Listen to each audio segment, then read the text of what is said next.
It was a dark, stormy night, and a fisherman had been making his way home along the jagged cliffs by the ocean. He was exhausted. His catch of the day was scarce, his mind clouded with worries. As he neared a secluded cove, he noticed a woman kneeling by the water's edge. She was drenched, her dark hair clinging to her like seaweed, and in her arms she held a bundle as if it were a child. The fisherman's heart ached with pity. "Are you lost, miss?" he asked in a soft voice, but she didn't respond, only cradling her bundle tighter, her sobs growing louder. Feeling compelled to help, he took a step closer.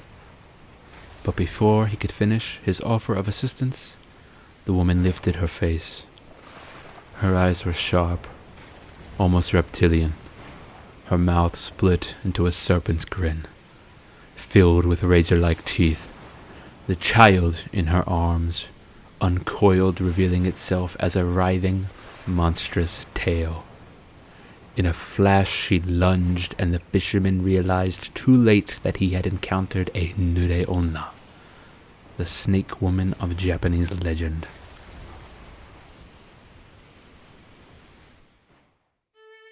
Now that we've glimpsed the terrifying encounter with a Nure-Onna, let's dive into the myths, lore, and cultural significance behind this fascinating creature. The Nure-Onna is typically described as a creature with the upper body of a beautiful woman and the lower body of a snake. Her hair is often wet, and she holds a bundle that often looks like a baby, but it's revealed to be nothing more than an extension of her tail or a lure of some other kind.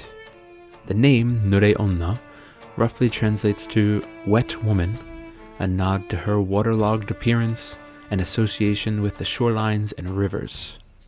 Nure-Onna's myth often serves as a cautionary tale warning people, especially fishermen, against venturing alone near the dangerous waters where spirits and vengeful yokai dwell. In some stories from Kyushu, Nure-Onna lures victims by crying and asking them to hold her baby. If the person accepts the bundle, it becomes unbearably heavy, and the Nure-Onna uses this to strike the helpless victim. This version emphasizes her deceptive and predatory nature.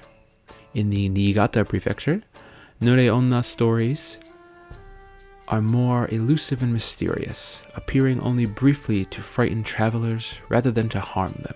Here, her role is more of a supernatural warning. The Nure-Onna is sometimes compared to other snake yokai like Ushi-Oni or Iso-Onna. In some tales, she even collaborates with the Iso-Onna, another ocean-based yokai, to ensnare unsuspecting travelers together. Many Edo period publications such as the Hyakkai Zukan and Gazo Hyakki Yagyo, among others, depict this yokai as a woman with a snake body, which would make it appear as if it was a well-known yokai of the time, but there are no stories of this snake-bodied Nure-Onna in classical literature from the time period. While there are no known texts specifically dedicated to Nure-Onna before the Edo period, her myth likely circulated in rural regions as oral folklore long before it reached published collections. Many Edo period yokai stories were inspired by earlier folk beliefs, especially from regions like Kyushu and Niigata, where Nure-Onna stories were most prominent. The Nure-Onna occasionally appears in anime series that explore traditional Japanese folklore, for example in Gegege no Kitaro, a classic anime that features numerous yokai. Characters inspired by or similar to Nure-Onna occasionally make appearances. In video games, such as Yokai Watch or Nioh, yokai-based characters often appear, drawing from the legends similar to Nure-Onna. Nioh in particular captures the eerie, predatory nature of yokai like her, while Yokai Watch introduces those stories to younger audiences in a less frightening way.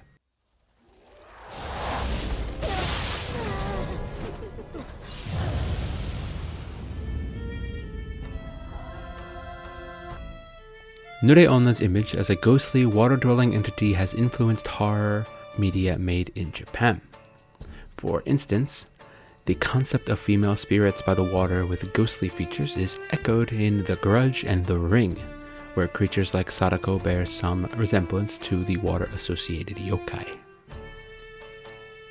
Like many yokai, Nure-Onna embodies nature's wrath. Her deceptive beauty and lethal strike represent the dangers of underestimating the natural world, reminding people to respect the sea and its unknown depths.